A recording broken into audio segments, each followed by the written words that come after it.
Welcome to the Believe in Balance podcast. My name's Dave Dansereau. I'm the host. I'm also a physical therapist and nutritionist. I've been practicing in healthcare for 30 years if you combine both my disciplines, and I am the author of the best-selling book, Body in Balance. I've never had an audio version of the book in all these years since it was published. And I've also added an Achieve Balance course to the mix. So with that said, I'd like to just dive in to my educational mission around adding this podcast to my educational services that I offer. So here's my mission. I believe there's an athlete inside all of us, and I believe in enabling all individuals to do the things they never thought possible. I believe understanding your condition through evidence-based science and education are vital to your empowerment. I believe in treating the cause of the problem rather than just the symptom you may be feeling with a quick fix, which often is a cocktail of pills and injections. And I believe that nothing should stand in the way of accomplishing any goal you may have, including your own marathon if you desire. Those are my beliefs as both a practicing physical therapist and nutritionist for the past 30 years, where I have been fortunate to help thousands of clients restore their mobility, reach their goals, and take charge of their own health to achieve better balance. But I'll tell you what I share with all my clients. First, you must believe in yourself. This is what my latest podcast, Believe in Balance, is about. It's offering listeners an extension of the knowledge learned from researching and applying the best evidence from both my best-selling book, Body in Balance, and my Achieve Balance course. I'm offering this with the intention to enhance your learning on the go at your own pace. So whether you're already read my book or taken my course and simply need a refresher, or you are brand new to the idea of considering what balance could be like for you, welcome to the podcast. Finally, I believe not everyone and their grandmother should be jumping on the latest quick fix Ozempic and Wegovy bandwagon. At least not so fast or until more time passes and the naked truth shakes out on how individuals tolerate these miracle treatments over the long term. Meanwhile, I'd suggest don't buy into the hype so fast. Take more time to learn how your own body works. I've been doing this long enough to tell you I've seen this all before. Through the history of diets and miracle weight loss cures, and with all the ups and downs and eventual shortcomings and side effects, there's one pill we simply haven't been prescribing effectively. But in reality, it's not a pill at all. Beyond the media and pharmaceutical industry hype, there's the naked truth. I want to open up this first episode with how I described that naked truth back in the preface of my book, Body in Balance. The naked truth. The American diet couldn't be a better breeding ground if we intentionally designed it to grow cancer, heart disease, and stroke, as well as to fast-track diabetes. Our poor diets and the acidic environment they create for our blood encourage these illnesses, and we could not have made a better experiment, meaning our diet, if we designed it for that research purpose. But this isn't an experiment. This is your health, and your vitality is slipping away every time you try to treat another symptom with yet another pill. Each of those little aches, pains, and subtle low-grade annoyances are warning signals that an imbalance or deficiency exists somewhere in your biochemistry, oftentimes years before it surfaces as a diagnosable condition. The first place to look for clues is your own diet. Currently, the standard American diet, or the acronym SAD as it rightfully is known by, has degenerated to the point where 62% of calories are from refined foods and about 26% come from animal products.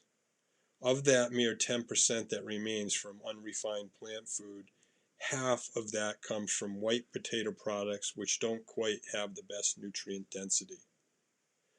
Americans are just not eating for energy, and the numbers to follow couldn't paint a poorer picture of a nation slipping deeper into a nutrition debt that will eventually bankrupt the U.S.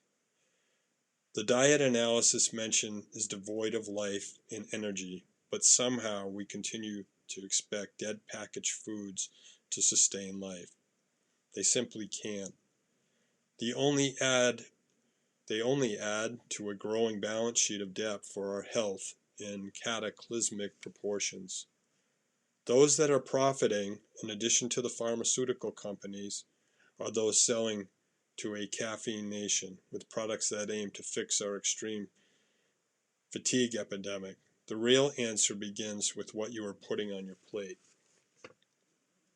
Our growing nutrition debt certainly concerns me, especially since illness from our forks is being adopted early on by our young, bright minds.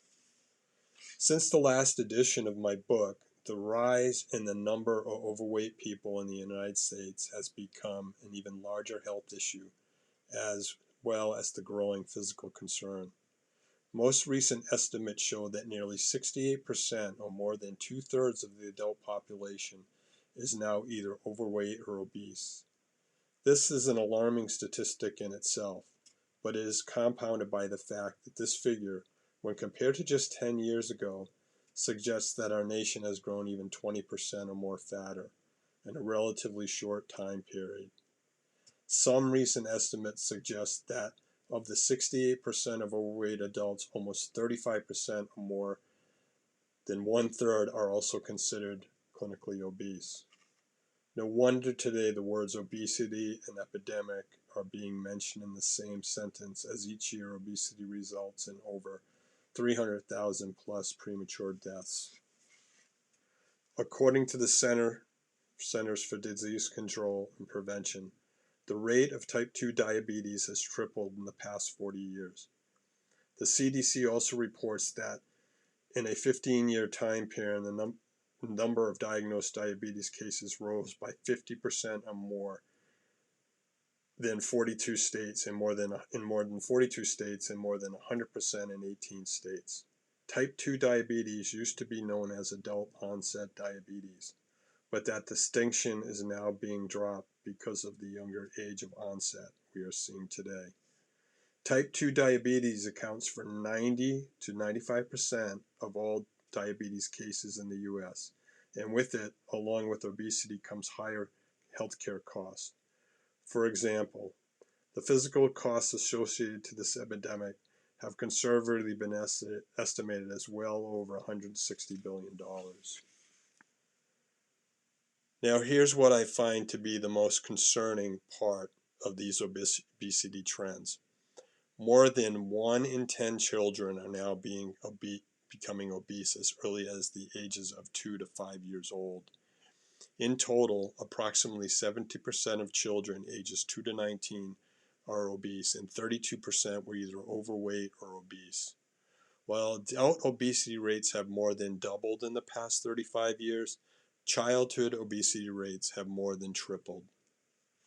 In addition to eating dead diets, perhaps the biggest cause for the growing obesity epidemic is the fact that so few people exercise.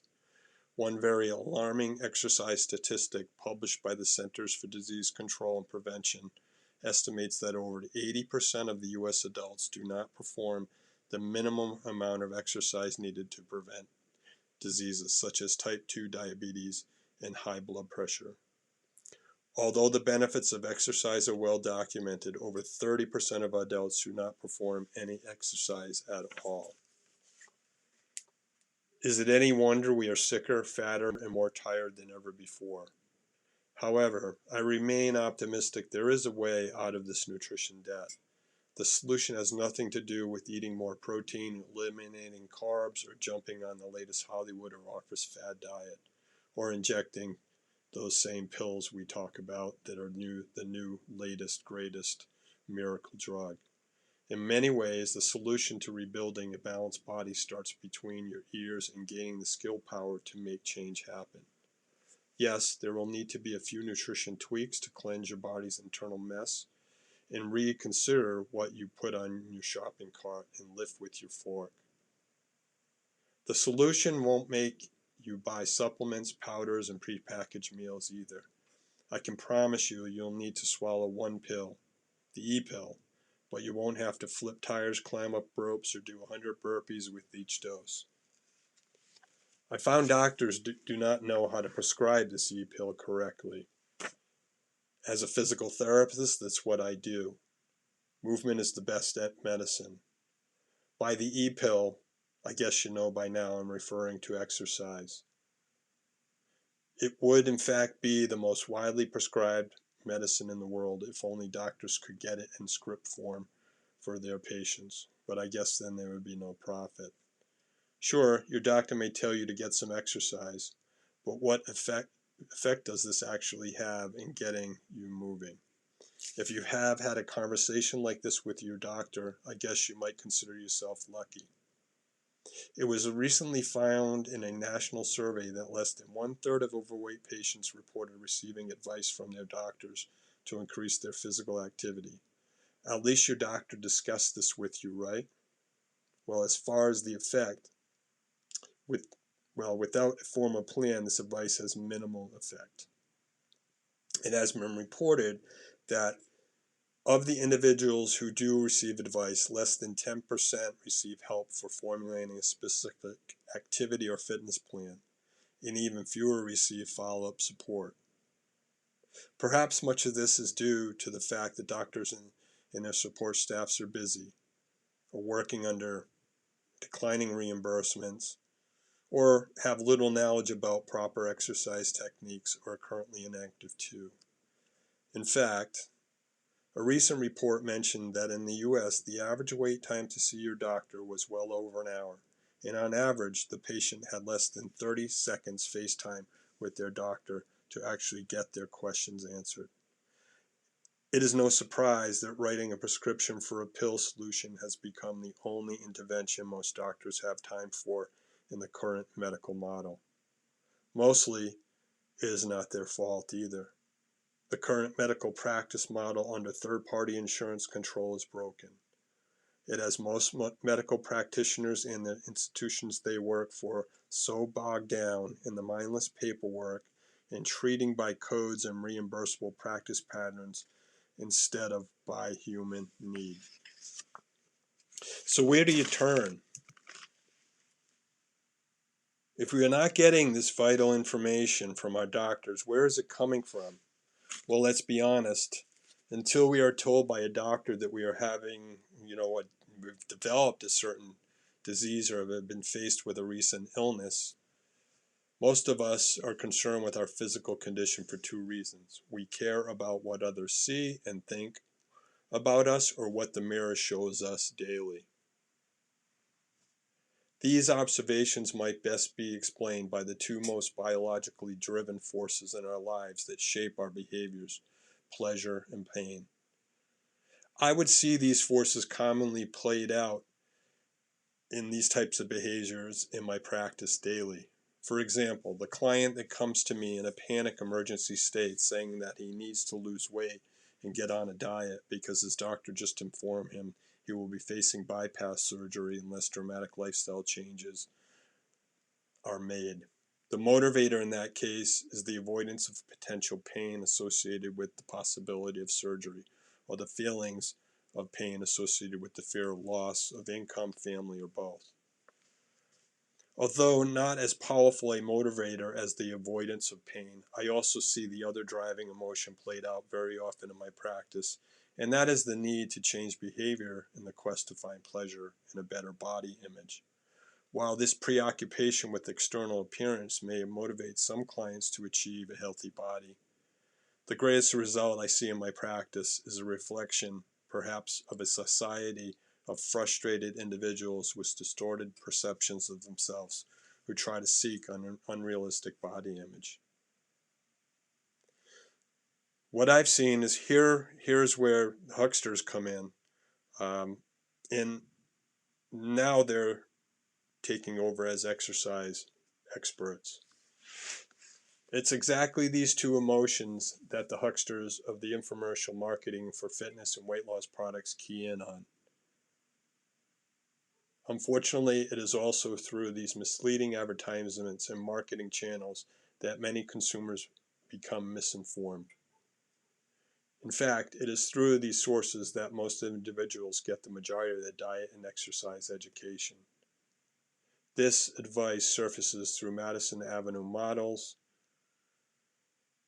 Hollywood actors and actresses, and they often determine which look is in each year through the never-ending array of health products, supplements, and magazines that stock the shelves of stores, and unfortunately even in the fitness industry through its immoral promise of achieving the perfect body. With all this media exposure, it's hard to convince a normal person to maintain a positive self-image amid the sea of perfect poster images and waif-like fashion models with abhorrently low levels of body fat. No wonder so many of us have quit in disgust, or not even motivated to try, and the record numbers of obesity back this evidence. The latest and greatest miracle weight loss pills that you see in abundance on every commercial these days only cloud people's judgments more and mislead them further into believing a simple injection is the solution to getting their body back in balance. The simple truth is, though impossible to shield yourself from all this nonsense, you can maintain a positive self-image by accepting what you cannot change and improving where you can. By setting realistic goals and making only personal comparisons, you'll gain both a healthy body and improved self-esteem. And although you've heard this and you'll hear it again, and hopefully I've heard it before, there's no quick fix. There's no quick injection or easy route to good health and fitness. To be healthy and strong requires a commitment to regular exercise, nourishing your body with clean, nutritionally sound fuels, and getting adequate rest. It's not what many of us want to hear, but it's certainly the only way to restore a body to balance. Again, first you have to believe you can achieve balance. So in an ideal world, everyone would interpret their own body image not through the bathroom scale or even the mirror, but through their own individual measures of health and fitness. Caring about your appearance is important and can be a significant motivator. But more important is building strong muscles and bones, developing and maintaining a strong heart and a resilient brain, and having a flexible musculature. Formulating a balanced plan that reduces the risks of disease includes providing ourselves with nourishing foods, introducing corrective exercises, and feeling relaxed and energized by getting more restorative sleep. That's what this podcast, my books, and my Achieve Balance course are all about. I hope you'll tune in for the next episode where we'll dive deeper into some of these topics. But for now, believe.